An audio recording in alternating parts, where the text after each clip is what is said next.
मुदच्यते पूर्णस्य पूर्णमादाय पूर्णमेवावशिष्यते। ओम शांति शांति शांति। नामापिते च मधुरं मधुरं स्वरूपं कर्मापिते च मधुरं मधुरा स्मृतिश्च। बुद्धिं प्रबोधय प्रभो मधुबोधशक्तिं विद्यां प्रयच्छ परमां परिभावयामि।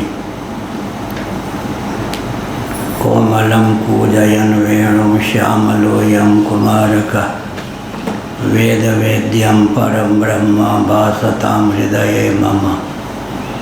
कूजन्तं राम रामेति मधुरं मधुराक्षरम् आरुह्य कविता शाखां वन्दे वाल्मीकिकोकिलं। निगमकल्पतरोर्गलितं फलं शुकमुखादमृतद्रवसंयुतं पिबत भागवतं रसमालयं। मुहुर्हो रसिका भुवि भावुकाः तृणादपि सुनिचेन तरोरपि सहिष्णुना अमानिना मानदेन कीर्तनीय सदा हरि।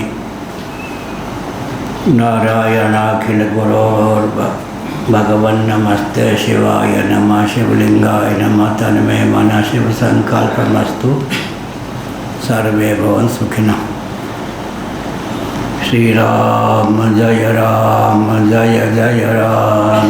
श्री राम जय राम जय जय राम। श्री राम जय राम जय जय राम। श्री राम जय राम जय जय राम। श्री राम जय राम जय जय राम। श्री राम जय राम जय जय राम। श्री राम जय राम जय जय राम। श्री राम जय राम जय जय राम।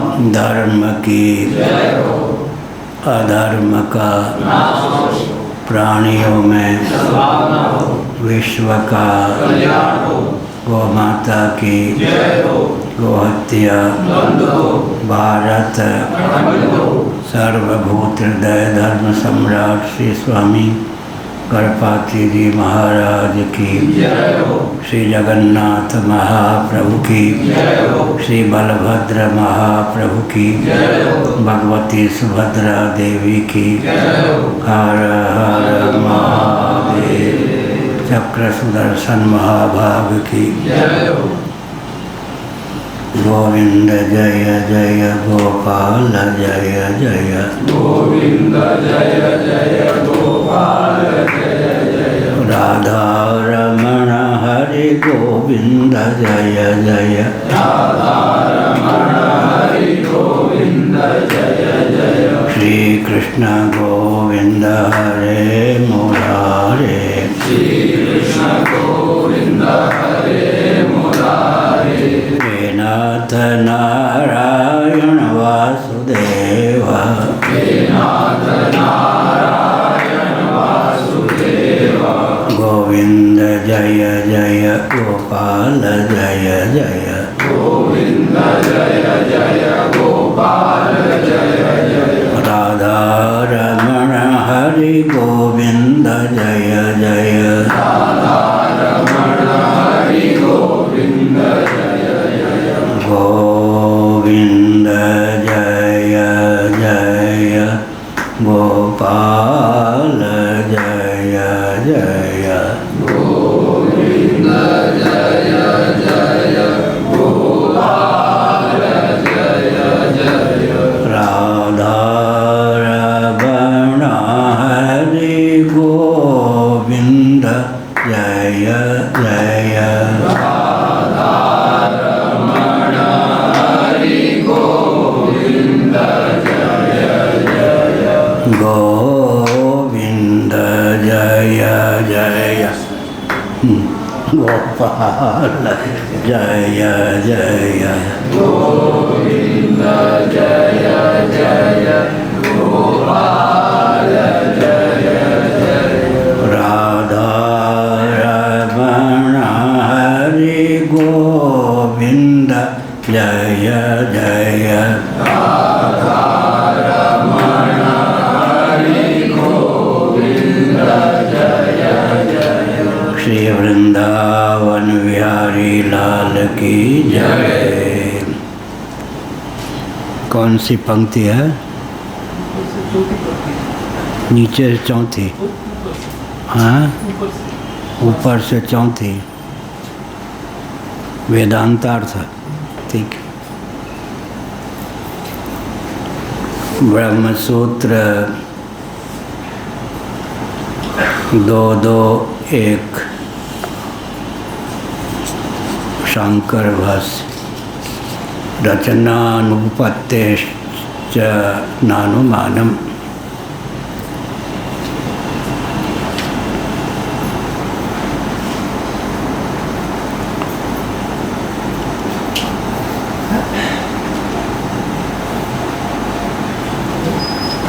पिछले दिनों निरूपण किया गया कि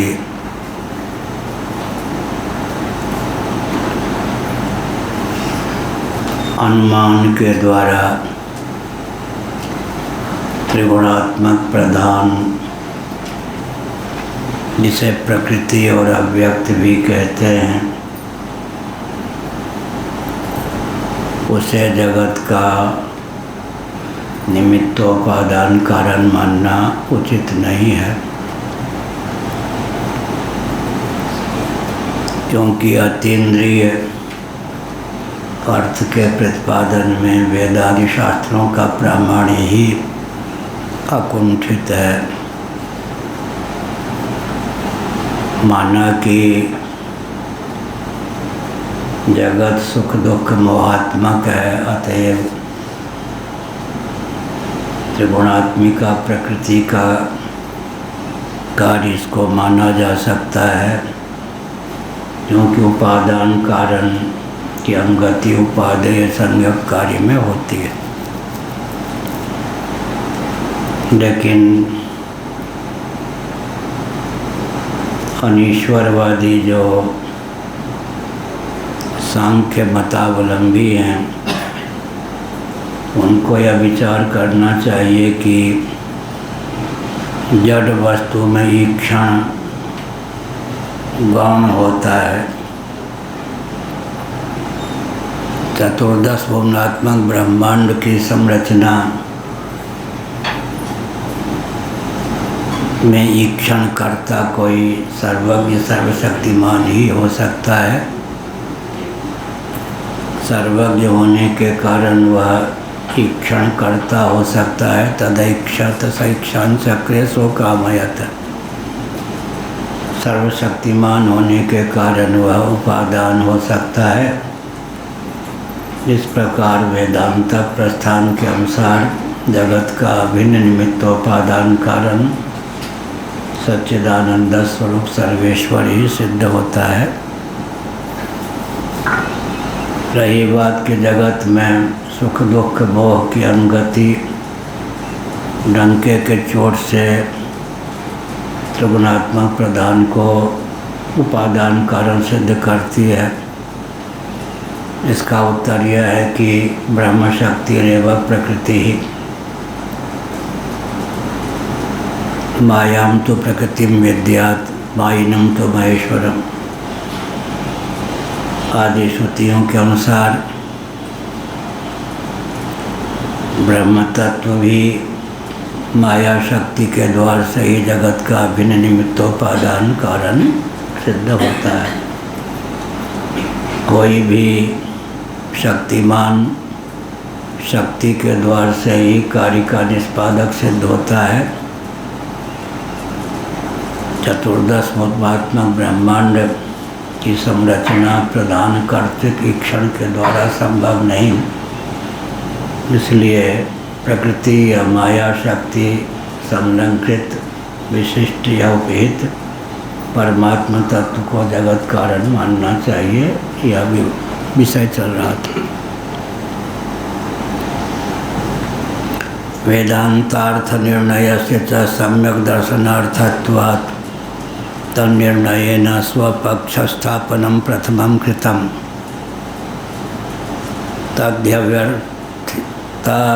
तद्याभ्यर्हितं परपक्ष प्रत्याख्यानात् इति।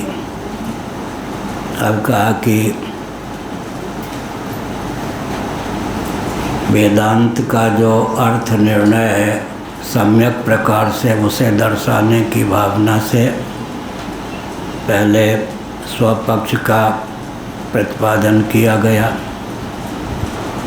यह हुआ वेदांतार्थ निर्णय से च सम्यक दर्शनार्थत्वात् तन्निर्णयेन स्वपक्ष स्थापनम प्रथमं कृतम तद्भ्यर्थितं परपक्ष प्रत्याख्यानात्। उसी के व्यास से परपक्ष का प्रत्याख्यान भी हो गया, निराकरण भी हो गया। वेदांत का अर्थ कल बताया, वेदों का शिरोभाग वेदांत होता है। जैसे कृतांत शब्द का प्रयोग है गीता में, सांख्य कृतांते प्रोक्तानि, सिद्धांत में कृतांत में अंत शब्द प्रयुक्त है, ऐसे यहाँ भी समझना चाहिए। वेदांत में जो वेदों का शिरोभाग है उसी का नाम वेदांत है, उसी को कहते उपनिषद। शिरोभाग का अर्थ क्या हुआ? जिन वचनों का उपयोग और विनियोग कर्म में संभव नहीं है, जो वचन आत्मा के अकर्तृत्व अभोक्तृत्व को प्रतिपादित करते हैं, वेदों के वे वचन ही उपनिषद कहे जाते हैं। यह अभिप्राय कल बताया गया कि यजुर्वेद में 40 अध्याय हैं।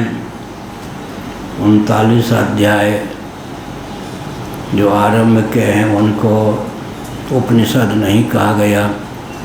40वें अध्याय का नाम ईशावास उपनिषद कहा गया, क्योंकि इस शब्द से प्रारंभ हुआ है। ईशावास में दग्भम सर्वम। या इसका उत्तर कल दिया गया कि ईशावास्यम इत्यादि जो मंत्र गण हैं इनके विनियोजक वचन नहीं प्राप्त हैं। पहला हेतु यह है, कर्मों में इन मंत्रों का विनियोग नहीं हुआ। नासदी सूक्तम की बात कल कही गई कि उसमें 7 मंत्र हैं, लेकिन कर्मों में विनियुक्त वे मंत्र हैं। इसलिए नासदी सूक्त जो ऋग्वेद के 10वें मंडल में सन्निहित हैं, उन 7 मंत्रों की उपनिषद संज्ञा नहीं हो पाई। तो विनियोजक वचन यहाँ नहीं है और कल्पना नहीं कर सकते, क्योंकि विनियोजक वचन न होने पर भी प्रकरण के बल पर विनियोग होता है।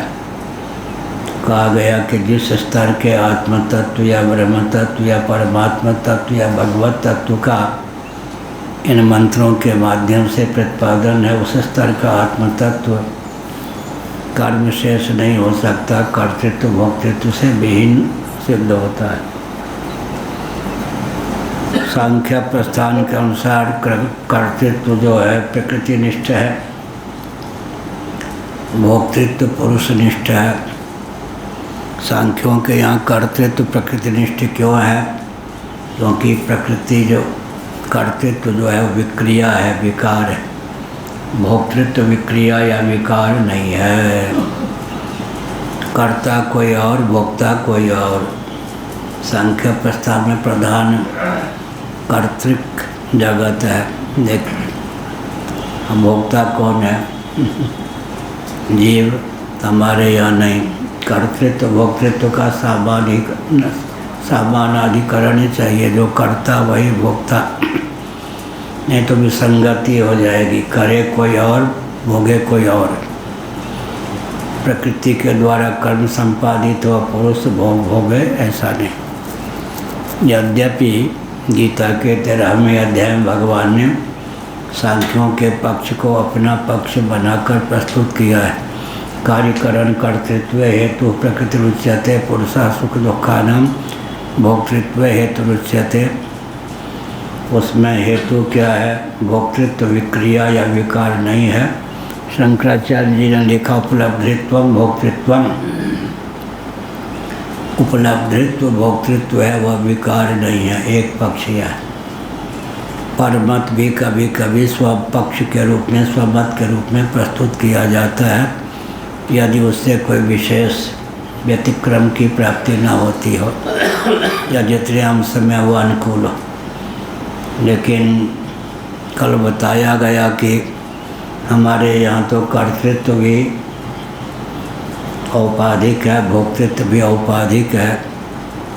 अधिष्ठानम तथा कर्ता कर्णम से पृथक विधम विविधा से पृथक चेष्टा दैवं चैवात पंचमम। गीता के 18वें अध्याय में कर्तृत्व की सिद्धि के लिए 5 हेतु हैं। अधिष्ठानम तथा कर्ता कर्णम से पृथक विधम विविधा से पृथक चेष्टा दैवं चैवात पंचमम। और भोक्तृत्व भी औपाधिक ही है, स्वतः भोक्तृत्व भी आत्म तत्व को प्राप्त नहीं है। आत्मेन्द्रिय मनोयुक्तम भोक्तेत्याहुर्मनीषिण, इस उपनिषद वचन के अनुसार भोक्तृत्व भी, क्योंकि हमारे पूज्य गुरुदेव ने हमको बताया कर्तृत्व का सर्वथा निराकरण हो जाने पर भोक्तृत्व की सिद्धि नहीं होती। भौतिक क्रिया का कर्तृत्व ही तो भोक्तृत्व है। क्या भौतिक क्रिया का कर्तृत्व भोक्तृत्व है। कर्तृत्व का सर्वथा प्ररोधन हो जाने पर भोक्तृत्व की सिद्धि भी हो नहीं सकती। अतः आत्मतत्व में कर्तृत्व और भोक्तृत्व दोनों औपाधिक है। आत्मतत्व स्वरूपता न कर्ता है न भोक्ता, लेकिन सामान्य रीति से भगवान श्री कृष्ण ने कहा कार्यकरण कर्तृत्व हेतु प्रकृति रुच्यते पुरुषा सुख दुखानां भोक्तृत्व हेतु रुच्यते। कार्यकरण के कर्तृत्व में प्रकृति हेतु है, सुख दुख के भोग में पुरुष हेतु है। कार्यकरण का अर्थ क्या हुआ? स्थूल शरीर कार्यात्मक है और सूक्ष्म शरीर करणात्मक है। करण कर्मेंद्रिय ज्ञानेंद्रिय अंतःकरण का समुदाय सूक्ष्म शरीर है। 5 जो प्राण हैं और 5 जो प्राण हैं वे क्या हैं? उपोद्बलक हैं, अर्थात कर्मेंद्रियों को, ज्ञानेंद्रियों को, अंतःकरण को स्पंदन प्रदान करने वाले हैं। कश्मीरी वेदांतियों के यहाँ स्पंद तत्व होता है, ऐसे जो प्राण है उपोद्बलक है। इस प्रकार से कर्णात्मक सूक्ष्म शरीर है, कार्यात्मक स्थूल शरीर है। कार्यकरण कर्तृत्व हेतु प्रकृति उच्यते, तो स्थूल और सूक्ष्म दोनों शरीर, कार्य और करण दोनों प्रकृति के कार्य हैं। सूक्ष्म शरीर भी प्रकृति का कार्य है, स्थूल शरीर भी। कर्तृत्व प्रकृति निष्ठ है, भोक्तृत्व जो है पुरुष निष्ठ है। पुरुषा सुख दुखानां भोक्तृत्व हेतु उच्यते। यह कहा वेदांतार्थ निर्णय से सम्यक दर्शनार्थत्वात् तन्निर्णयेन स्वपक्ष स्थापनम प्रथमम कृतम। वेदांतार्थ निर्णय, वेदांत माने वेदों के शिरोभाग का जो तात्पर्य है उसका निर्णय किया गया। सम्यक दर्शनार्थत्वात्, सम्यक दर्शन के निमित्त होने के कारण, यथावत परिज्ञान के कारण, तन्निर्णयेन स्वपक्ष स्थापनम प्रथमम कृतम, उस तात्पर्य को व्यक्त करके भाष्यकार सूत्रकार भगवान ने क्या किया? अपने पक्ष का प्रस्थापन किया, स्वपक्ष को प्रतिष्ठित किया। या तद्ध्यव्यवस्थितम परपक्ष प्रत्याख्यानात् इति, उसी व्याज से परपक्ष का निराकरण भी कर दिया। या स्वपक्ष का स्थापन और परपक्ष का निरसन माने निराकरण। या अब क्या है, शास्त्र के द्वारा जो प्रतिपादित तथ्य है, अगर युक्तियों के द्वारा भी उसको हृदयंगम कर लिया जाए तो अडोल स्थिति हो जाती है, अभिकंप स्थिति हो जाती है। यह अभिप्राय कल हमने कहा था कि जो वेदों को प्रमाण मानते हैं, कोई अगर वेद विरुद्ध तथ्य का प्रतिपादन उनके द्वारा हो जाए तो वेद वचन या वेद सम्मत स्मृति पुराण का वचन उनके सामने रख दें, वो लज्जित हो जाते हैं। क्या शास्त्र रूप गाय पर हम प्रहार कैसे कर लेंगे? तर्कणा शक्ति के द्वारा हम शास्त्र रूप गाय पर प्रहार नहीं कर सकते। लेकिन जो वेदों को प्रमाण नहीं मानते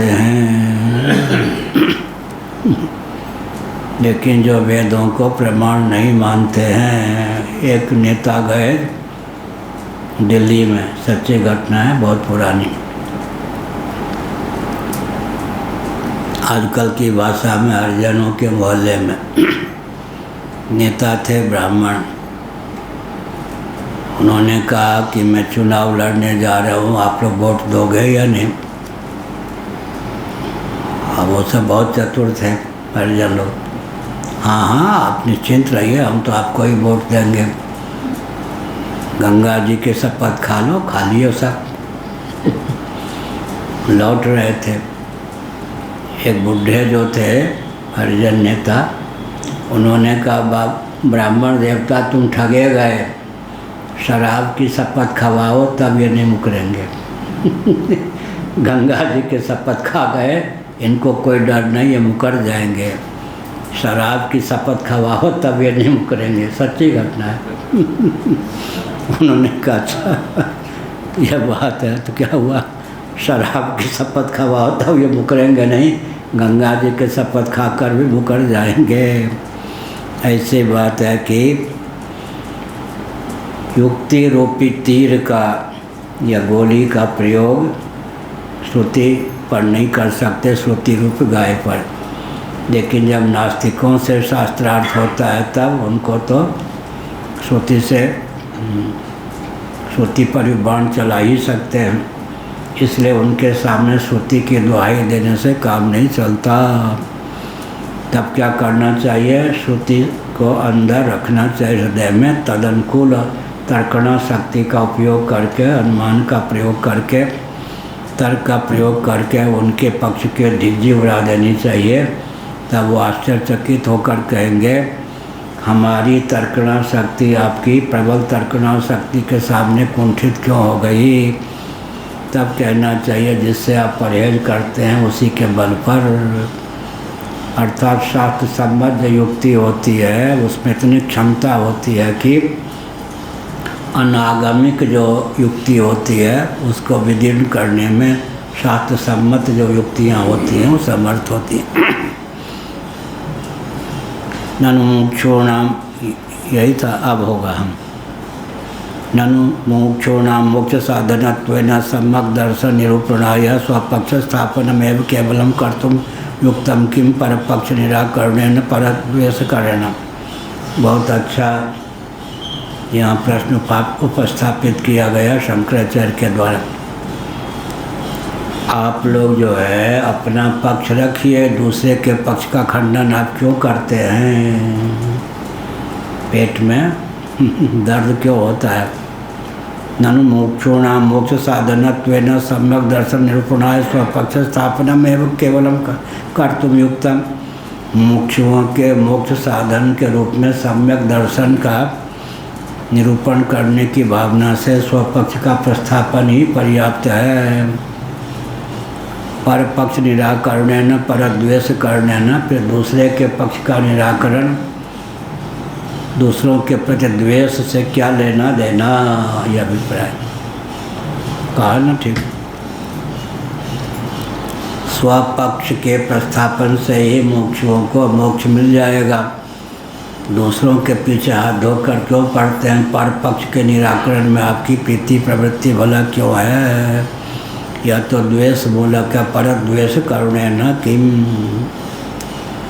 दूसरों से द्वेष क्यों करें? अपने पक्ष का प्रतिपादन करें, दूसरे पक्ष को मत छेड़ें। यह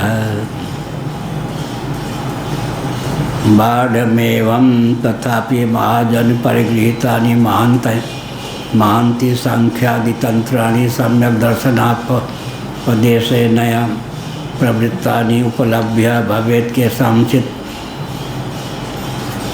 मंदमतीनाम एतान्यपि सम्यक दर्शना योपादेयानि इत्यपेक्षा। कहते भाई ठीक है, लेकिन दूसरे के पक्ष का निराकरण करना भी आवश्यक है। क्यों आवश्यक है? वो कोई द्वेष मूलक नहीं है। जो सांख्य आदि दिग्गज हैं, शास्त्र महाजनों से परिगृहित तत्वज्ञान निरूपण के बहाने प्रवृत्त, उनको प्राप्त कर कुछ जो मंदमती होते हैं, उनकी अपेक्षा हो कि वे तत्वज्ञान के लिए उपादेय हैं, तब फिर क्या होगा? तो उसका निराकरण करने के लिए तो दृढ़ता युक्तियों का अवलंबन लेना ही पड़ेगा ना। दूसरे के वाद के चपेट में आकर के हमारे व्यक्ति उसी में विलीन न हो जाएं। सांख्य इत्यादि जो हैं अनीश्वरवादी, वेदों को भले ही प्रमाण माने, वे जो तर्कणा शक्ति के द्वारा अपने पक्ष को प्रस्थापित करते हैं, उनसे प्रभावित होकर के कोई व्यक्ति मान सकता है कि इसी पक्ष का, इसी मत का या सिद्धांत का अनुगमन करके हमारा बेड़ा पार हो जाएगा। इस प्रकार से वो उनके चपेट में न आ जाए, इसलिए परपक्ष का निराकरण भी अपेक्षित है। यह है। हाँ, वो वकालत की बात है। भाई साहब, आपके पक्ष से मैं सहमत नहीं। विपक्ष का वकील, सपक्ष का वकील जब तक विपक्ष का खंडन न कर दे तब तक बात नहीं बनती। इसलिए हमारे व्यक्ति उनके चपेट में आकर के गुमराह न हो जाएं। अतः आवश्यक है कि केवल स्वपक्ष का प्रतिपादन ही नहीं, बल्कि परपक्ष का निराकरण भी हो। यह द्वेष नहीं है, बल्कि मुमुक्षुओं पर अनुग्रह ही है। यह अभिप्राय। सिद्धांत स्थूणा निखनन न्याय से सिद्धांत की प्रतिष्ठा के लिए शास्त्र युक्ति दोनों का आलम्बन लेना चाहिए और महापुरुषों की अनुभूति का भी आलम्बन लेना चाहिए। तो क्या होता है? श्रुति युक्ति अनुभूति तीनों का अगर हमने आश्रय लिया है तो हमारा पक्ष अत्यंत सुदृढ़ हो जाता है। तीन बल कौन हुए? श्रुति युक्ति अनुभूति। श्रुति सम्मत होना चाहिए, युक्ति सम्मत होना चाहिए, अनुभूति के भी अविरुद्ध हो, अनुकूल हो। यह अभिप्राय। धर्मा विरुद्धो भूतेषु कामोषु भर्तर्षभ। यहाँ पर अनुकूल शब्द का प्रयोग नहीं है, अविरुद्ध शब्द का प्रयोग है। धर्मा विरुद्धो भूतेषु कामोषु भर्तर्षभ। हे भरत कुल में ऋषभ श्रेष्ठ अर्जुन, धर्म के अविरुद्ध काम में हूँ। पूज्य गुरुदेव ने हमको बताया, धर्म सम्राट करपाटी जी महाभाग ने इस वचन के आधार पर कि धर्म के सर्वथा अनुरूप हो तो सोने में सुगंध, नहीं तो अविरुद्ध तो होना ही चाहिए। क्या? उस काम को कर लेना जो धर्म के अविरुद्ध हो। कहीं धर्म के सर्वथा अनुकूल हो तो सोने में सुगंध। अगर नीचे झुक नहीं हो तो यहीं तक झुक सकते हैं कि धर्म के अविरुद्ध है तो कोई बात नहीं, कर लेंगे समझौता। क्या? धर्म के अविरुद्ध है तो कर लेंगे, और धर्म के अनुकूल है तो सोने में सुगंध। पहला पक्ष है कि धर्म के सर्वथा अनुकूल हो, मान लीजिए। दूसरा पक्ष है कि धर्म के अविरुद्ध है तो भी मान सकते हैं। धर्मा विरुद्धो भूतेषु कामोऽस्मि भर्तर्षभ। ये अर्जुन, धर्म के अविरुद्ध काम में हूँ। यह बहुत बढ़िया है। दोनों पक्ष कहाँ तक झुक सकते हैं, दूसरे से समझौता कर सकते हैं। समझौता एक्सप्रेस। कहाँ तक समझौता कर सकते हैं? मैं धर्म के विरुद्ध नहीं है, धर्म के अविरुद्ध है, कोई बात नहीं, आपसे सामंजस्य हो जाएगा। धर्मानुकूल है, बहुत बढ़िया, नहीं तो धर्म के अविरुद्ध होना चाहिए, विरुद्ध नहीं होना चाहिए। इसलिए धर्मा विरुद्धो भूतेषु कामोषु भर्तर्षभ। तो सांख्य इत्यादि जो ईश्वर को न मानने वाले वेदों को तो मानते हैं, ईश्वर को नहीं मानते, उनकी तर्कना शक्ति के चपेट में आकर कहीं निरीश्वरवादिता के समर्थक न हो जाएं, इसलिए परपक्ष का निराकरण भी अपेक्षित है। वह कोई द्वेष मूलक नहीं है, यह अभिप्राय है।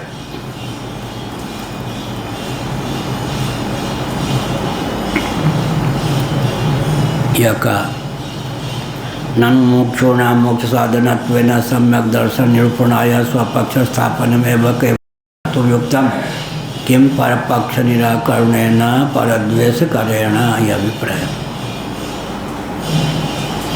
आप शंकराचार्य का की जितनी प्रशंसा करनी चाहिए करिए, शंकराचार्य के सिद्धांत का। दूसरे के सिद्धांत का निराकरण क्यों करते हैं? पूछते हैं ना, कहते हैं ना।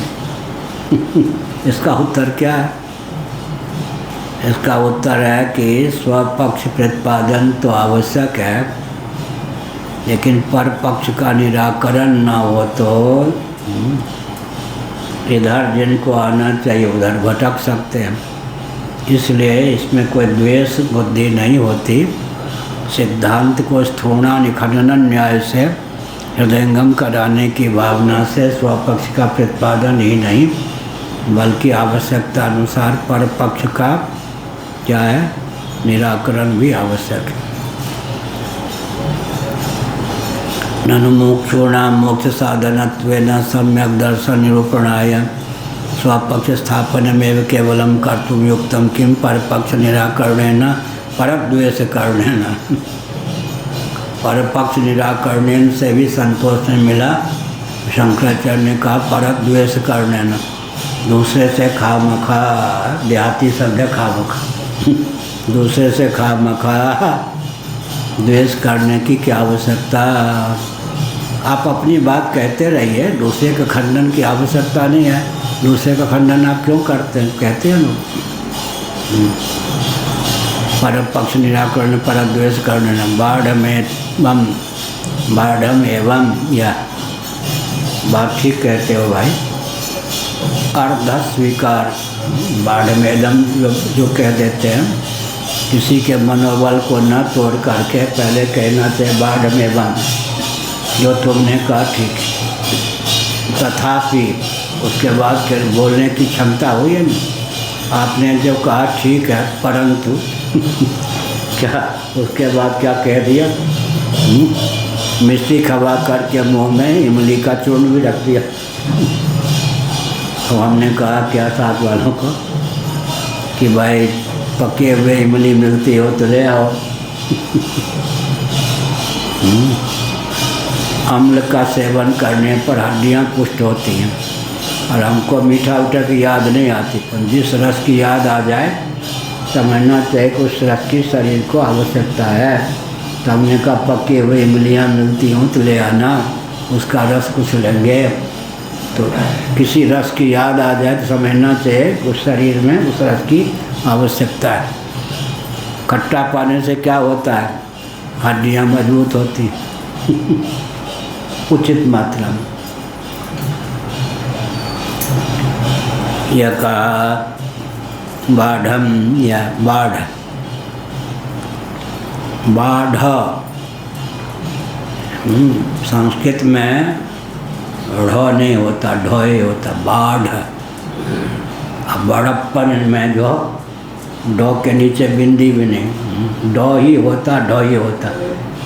हिंदी में तो र और ढो भी कहते हैं, बाढ़म। एवं तथापि महाजन परिगृहीतानि महांति सांख्यादि तंत्राणि। महाजन कौन हो गए? सांख्य इत्यादि जो है सांख्यवादी, ये सब महापुरुष हैं भाई। कपिल, कणाद, गौतम, ये सब महर्षियों ने, महापुरुषों ने जिस सिद्धांत का प्रतिपादन किया है वे सब महापुरुष हैं, महाजन हैं। गौतम जी का दूसरा नाम क्या? अक्षपाद। अक्षपाद चिंतन करते करते जाते बेचारे गिर पड़ते जंगल आदि में होते थे महात्मा लोग, यहाँ चोट वहाँ चोट, भगवान को दया आ गई ये वृद्ध ब्राह्मण हमारा ही तो चिंतन करता है तर्कणा शक्ति के द्वारा, तो पाँव में भी आँख दे दिए भगवान, इसलिए उनका नाम हो गया अक्षपाद। ये सब अक्षपाद। और कणाद जो थे एक एक कण बीन करके पेट भरते थे, कोई संग्रह परिग्रह नहीं। जिन आचार्यों ने वैशेषिक दर्शन को दिया, सांख्य दर्शन को दिया, वो कोई संग्रह परिग्रह संपन्न थोड़े थे।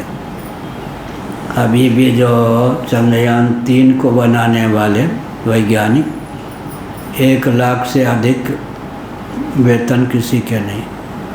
उसी योग्यता वाले जो विदेश में अमेरिका आदि में 3-4 लाख महीना वेतन पाते हैं।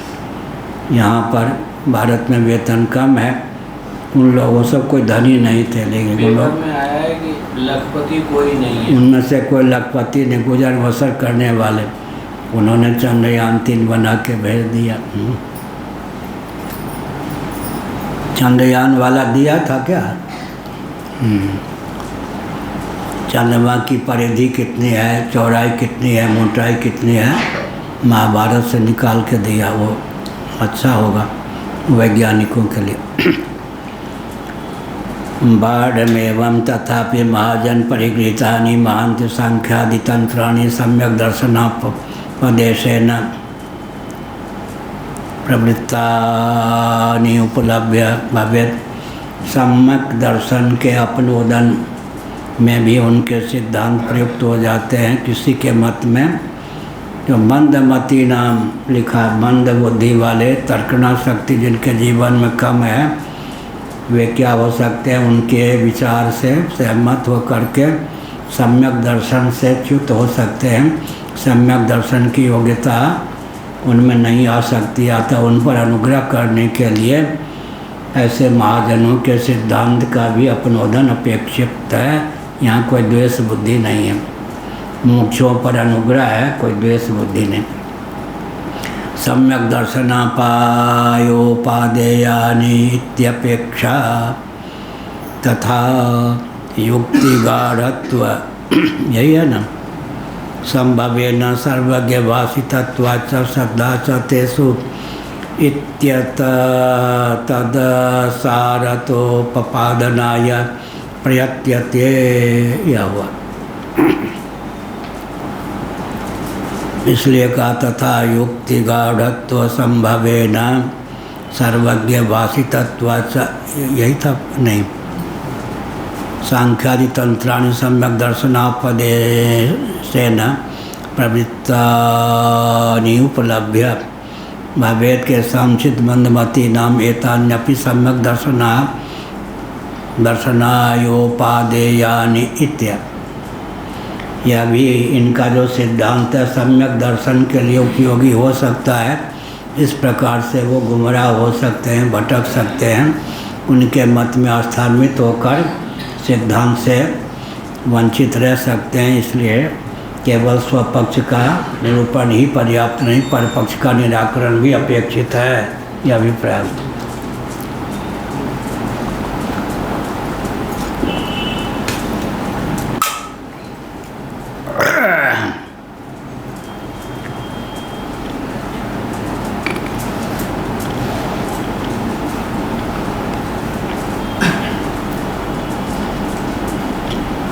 सांख्यादि तंत्राणि, सांख्यादि के जो सिद्धांत हैं, तंत्र हैं, सम्यक दर्शनापदेशेन प्रवृत्तानुपलभ्य भवेत् के समुचित मंदवती नाम एतान्यपि सम्यक दर्शनायोपादेयानि इत्यपेक्षा। इनका सिद्धांत भी सम्यक दर्शन का उपाय रूप हो सकता है। इस प्रकार का विभ्रम उनके जीवन में उत्पन्न न हो, भटक न जाएं, अतः उन पर जो मंदमती जिज्ञासु है, अनुग्रह करने की भावना से केवल स्वपक्ष का मंडन प्रतिपादन ही अपेक्षित नहीं, अपितु परपक्ष का निराकरण भी अपेक्षित है। तथा युक्ति गाढ़त्व संभवेन सर्वज्ञ भाषितत्वाच्च श्रद्धा च तेषु इत्यतस्तत् असारतोपपादनाय प्रयत्यते यवा।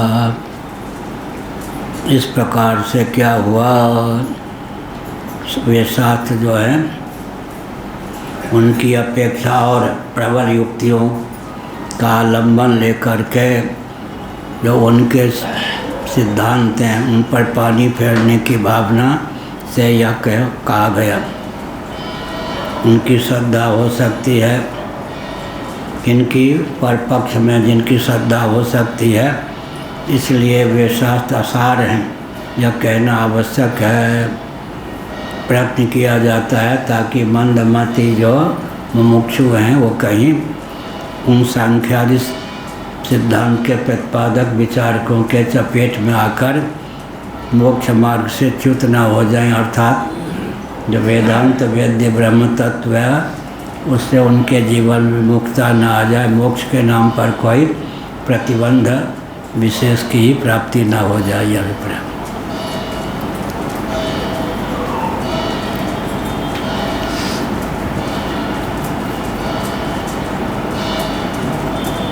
ईक्षतेर्ना शब्दम कामाच नानुमानापेक्षा। ब्रह्मसूत्र 1:1-5, ब्रह्मसूत्र 1:1-18। एतेन सर्वे व्याख्याता ब्रह्मसूत्र 1:28।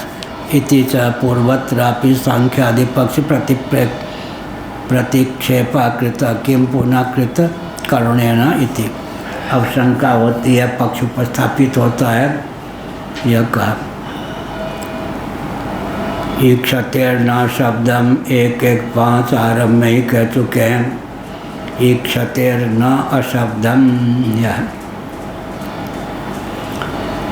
अशब्दम शास्त्र सम्मत न होने के कारण प्रधान आदि कर्तृक ईक्षण अमान्य है। कामाच नानुमानापेक्षा, यह भी सो कामयत इत्यादि श्रुतियों के अनुसार अनुमान का ही आलम्बन लेकर वस्तु स्थिति का प्रतिपादन संभव नहीं है। एतेन सर्वे व्याख्याता, उन सब नास्तिकों के वचनों का, अनिश्वरवादियों के वचनों का निराकरण करके सब कुछ कह दिया गया, अर्थात अवशिष्ट कुछ भी नहीं रहा। इत्यादि सूत्रों में, सूत्रों से पूर्व में भी सांख्यादि पक्षों का निराकरण कर ही दिया गया है। पुनः उसके निराकरण की आवश्यकता क्यों हो गई? आखिर निराकरण के पीछे ही हाथ धो के आप क्यों पड़ गए? निराकरण तो ही गया है, क्या लाभ? इस पर कहते हैं इति च पूर्वत्रापि सांख्यादि पक्ष प्रतिप्रेक्षेपा किताब किम पुनः स्वपक्षानुगुण्येन योजयन्तो व्याचक्षते। नहीं, किम पुनः कृतकरुणेन, जो कर दिया गया उसी को करने से क्या लाभ? कृतकरण माने कृतकरण, जो कर दिया गया उसी का करण, उसी को करने से क्या लाभ हुआ? किम पुनः कृतकरुणेन, जिसका संपादन हो गया उसी के संपादन से आखिर लाभ क्या है? तदुच्यते, कहीं यह शंका हो जाए तो उसका समाधान किए देते हैं सूत्रकार के पक्ष का ख्यापन करते हैं भाष्यकार महोदय।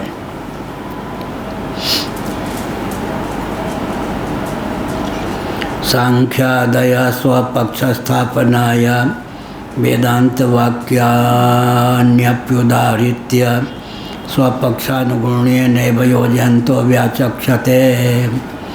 बात यह है कि सांख्यादि तो क्या है, वेद वेदांत को प्रमाण मानते हैं। वो कोई चार्वाक नहीं, बौद्ध नहीं, जैन नहीं, वेदों को प्रमाण मानते हैं। तो वेदों के शिरोभाग वेदांत को भी प्रमाण ही मानते हैं।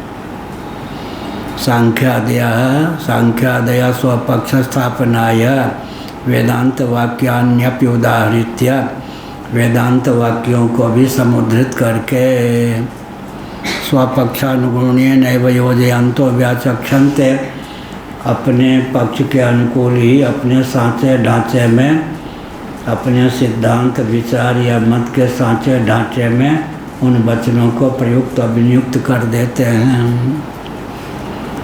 अब अगर उनका निराकरण न किया जाए तो व्यक्ति उनके छल को न समझ करके क्या होगा, उनके जाल में फंस जाएगा, तो परम कल्याण का भाजन नहीं बन पाएगा।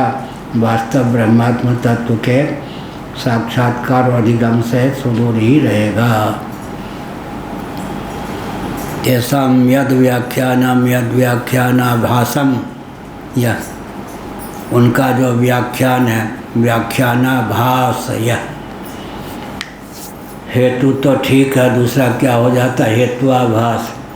हेतु जैसा परिलक्षित हो, हेतु के रहित से रहित, हेतु के लक्षण से रहित, तो उसका नाम क्या होगा, हेतुआभास। यह इसी प्रकार से कहा यहाँ पर व्याख्यानाभास व्याख्यान का आभास। यह तेषां यद व्याख्यानम तद व्याख्यानाभासम।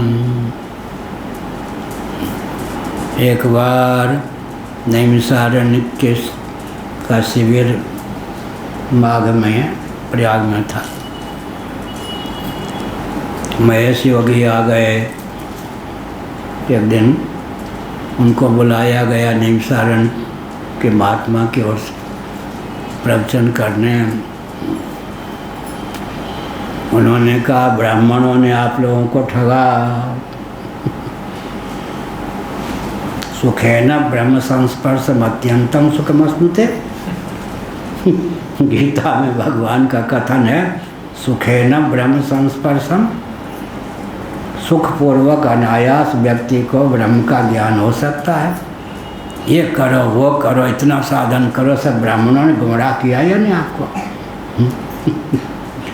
अब वो तो महेश योगी बोले, मैं था उस समय, छोटी आई थी। अब इतनी इतनी दाढ़ी वाले जो बूढ़े महात्मा लोग थे, वानप्रस्थ, क्या बढ़िया बोले, सुने। हमसे कहा, हम तो बच्चे थे, 20 साल के रहे होंगे। हमने कहा ठग, आप लोगों को ठग के गुमराह करके भाग गया वो। क्या कहते, इतना बढ़िया बोला, सुखेन ब्रह्म संस्पर्शम।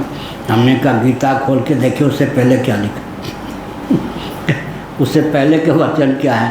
अरे वो तो सबको गुमराह करके ठग के भाग गया क्या हुआ, पीछे के जो वचन है, साधन ये करे वो करे, सब नहीं कुछ कहा।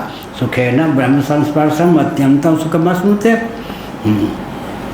आप लोगों को तो गुमराह किया इन ब्राह्मणों ने। वो कायस्थ थे, जबलपुर के थे। कायस्थ तो फिर जबलपुर का खोपड़ी बहुत तेज होती है कटक का कायस्थ, जबलपुर का कायस्थ, उनकी बुद्धि का पार पाना बड़ा कठिन। सुखेन ब्रह्म संस्पर्शम अत्यंतम सुखमश्नुते। तो चाचा जी सब इतने थे दाढ़ी वाले, वहाँ चाचा कहते थे, वानप्रस्थ, सबको गुमराह कर दिया उसने। यह कहा, इसीलिए तद व्याख्यानाभासम न सम्यक व्याख्यानम, यह हुआ। ऐसे रजनीश आ गए, फिरोजाबाद में बुला लिया नेमिस वालों ने, 1 घंटा प्रवचन किया। अब जितने महात्मा थे सबकी बुद्धि खराब कर दी उसने इन सबके जो वाक्य होते हैं बड़े लुभावने होते हैं, उनमें अच्छे से अच्छे व्यक्ति फंस जाते हैं। अब तक तो हमको गुमराह ही किया गया, यह हुआ।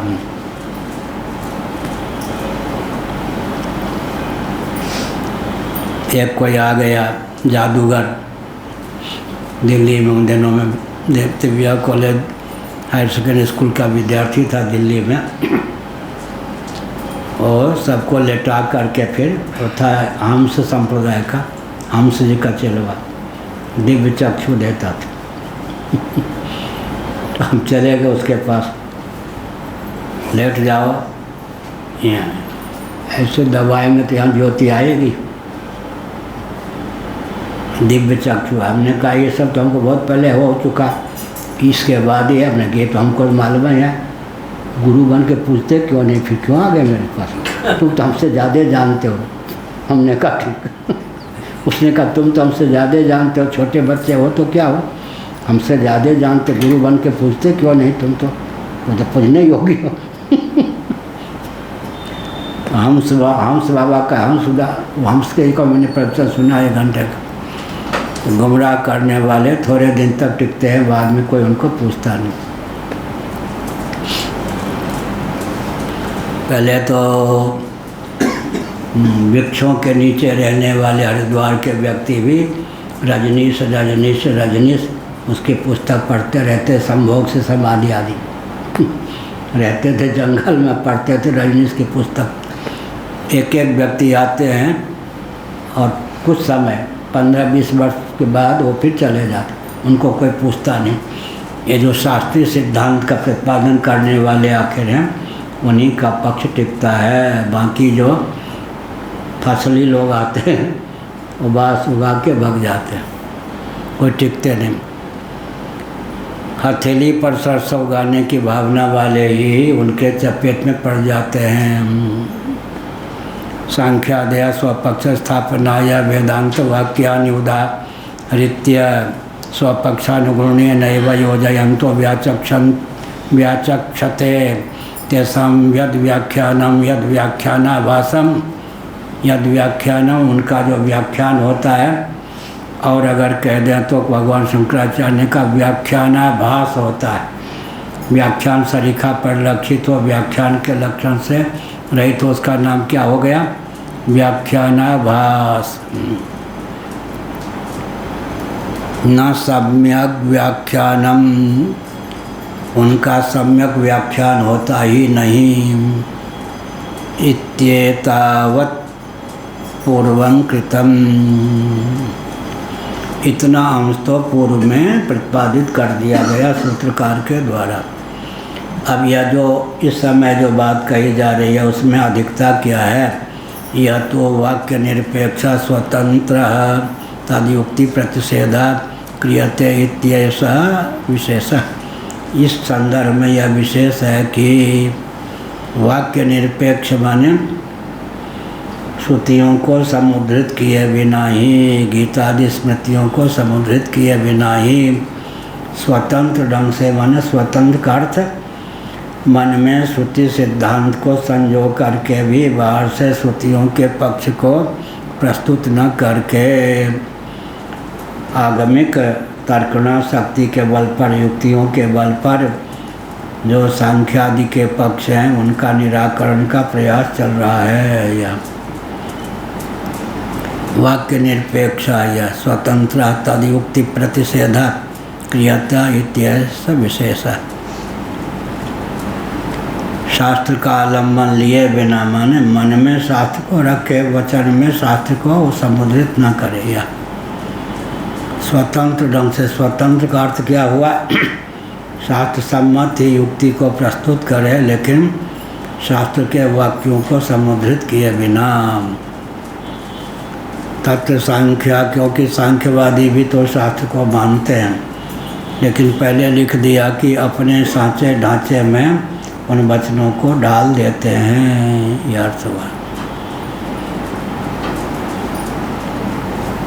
जैसे कि अभिनिमित्तोपादान कारक वचन, अभिनिमित्तोपादान के संपादक जितने वचन हैं उनको सांख्यवादी क्या करेंगे, प्रधान में डाल देंगे। ऐसे तमा प्रधान प्रकृति, तमोगुण के द्वार से उपादान कारण सांख्य हो सकता है। ईक्षण की सिद्धि उसमें सत्व गुण के द्वार से हो सकती है। इस प्रकार से सांख्य सम्मत जो प्रधान त्रिगुणात्मक अव्यक्त है वो जगत का अभिन्न निमित्तोपादान कारण हो सकता है इस प्रकार से। तो वेदांत परक जो ईश्वर परक वचन है उनको भी सांख्यवादी क्या करते हैं, प्रधान परक सिद्ध कर देते हैं। तत् सांख्या मन्यन्ते यथा घटशरावादयो भेदा मृदात्मना अन्वीयमाना मृदात्मक सामान्य पूर्वका लोके अधिष्ठा तथा सर्वैव बाह्याध्यात्मिका भेदा सुख दुख मोहात्मक मोहात्मतया अन्वीयमाना सुख दुख मोहात्मक सामान्य पूर्वका भवितुमर्हन्ति, उसी को दिखाते हैं।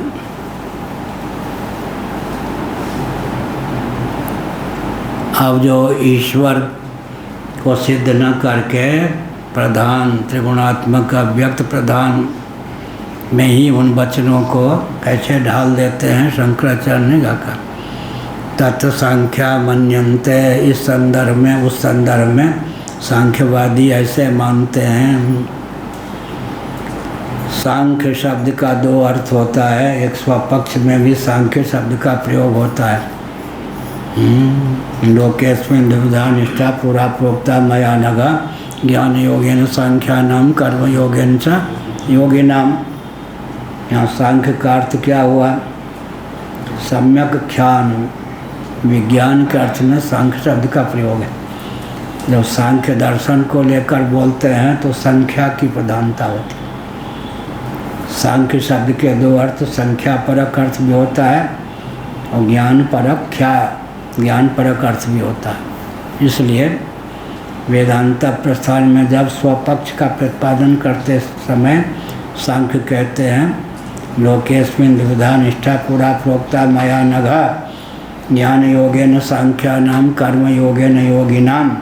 यहाँ सांख्यानाम माने ज्ञानियों का, सांख्य माने ज्ञान, और सांख्य माने संख्या प्रधान दर्शन, वो हो गया।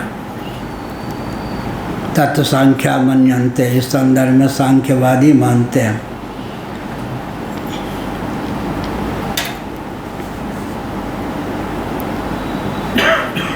यथा घट शराबादय, शराब माने ठीक है पात्र, पीने वाला नहीं। शरवा, उसको मैथिली में अनुवाद करते हैं शरवा, घट शराब, घट माने घड़ा, शरवा माने शराब। इधर जो बोलते हो यथा घट शराबादयो भेदा मृदात्मना, घट शराब इत्यादि, घट कुल्लर सिकोरे, ये सब घट कुल्लर सिकोरे आदि जो हैं भेद मृदात्मना अन्वीयमाना, ये सब मिट्टी इनका उपादान है, इसलिए मिट्टी मृत्तिका जो है सब में अनुगत है। मृत्तिके तेव सत्यम वाचा रमणम विकारो नामधेयम मृत्तिके तेव सत्यम, यह हुआ। मृदात्मक सामान्य पूर्वका लोके दृष्टा है, लोक में मिट्टी से अनुगत होकर, मिट्टी अनुगत है, उसमें नाम रूप तो अलग कर दिया, वस्तुतः तो मूल में मिट्टी ही उपादान कारण के रूप में विद्यमान है, अनुगत मिट्टी ही है। सामान्य पूर्व का लोके दृष्टा, सामान्य कारण तो मिट्टी, विशेष कारण में आकृति विशेष दे दिए, उपयोगिता उससे अलग अलग हो जाती है। तथा सर्वे बाह्य आध्यात्मिका भेदा सुख दुख मोहात्मतया अन्वीयमाना, इसी प्रकार जितने भी बाह्य हैं आध्यात्मिक भेद, बाह्य आध्यात्मिक भेदा माने बाह्य माने आधिदैविक और आध्यात्मिक अभ्यंतर, तीन शब्दों का प्रयोग हो, अधिभूत अध्यात्म अधिदैव। तब अधिभूत का अर्थ होता है विषय, अध्यात्म का अर्थ होता है करण, अधिदैव का अर्थ होता है अनुग्राहक देवता। अगर दो ही शब्दों का प्रयोग हो, आध्यात्मिक आधिदैविक, आध्यात्मिक का अर्थ होता है व्यष्टि, आधिदैविक का अर्थ होता है समष्टि। तथा सर्वे बाह्य आध्यात्मिका भेदा, बाह्य माने आधिदैविक और आध्यात्मिक माने अभ्यंतर। तीन शब्दों का प्रयोग हो तो अधिभूत अध्यात्म अधिदैव, अधिभूत का अर्थ होता है विषय, अध्यात्म का अर्थ होता है करण, अधिदैव का अर्थ होता है अनुग्राहक देव। दो ही शब्दों का प्रयोग हो तो दो शब्द कौन? आधिदैविक आध्यात्मिक, आधिदैविक माने समष्टि और आध्यात्मिक माने व्यष्टि, यह मर्यादा है शास्त्र की। तथा सर्वे बाह्य आध्यात्मिका भेदा सुख दुख मोहात्मक तया अन्वीयमाना, यह का बाह्य और आध्यात्मिक जितने भेद हैं उनसे तीन में कोई ना कोई फल मिलता है, सुख दुख और मोह। यह सत्वगुण और पुण्य के प्रभाव से सुख, रजोगुण और पाप के प्रभाव से दुख, तमोगुण के प्रभाव से मोह मिलता है। इसलिए फलबल कल्प है कि जगत त्रिगुणात्मक हो सकता है। जगत का उपादान त्रिगुणमयी प्रकृति हो सकती है, क्योंकि जगत में सुख दुख और मोह की अनुगति है। इस प्रकार से ब्रह्म को जगत का उपादान कारण मानने की क्या आवश्यकता। जगत की सुख दुख मोहात्मकता जगत के बोल में उपादान कारण के रूप में त्रिगुण को सिद्ध करने में समर्थ है। नारायण अखिल गुरो भगवन नमस्ते शिवाय नमः। शिवलिंगाय नमः। तन्मे मनः शिव संकल्प मस्तु सर्वे भव सुखना। श्रीमद् जगत शंकराचार्य भगवान की सत्य सनातन धर्म की धर्म का प्राणियों में विश्व का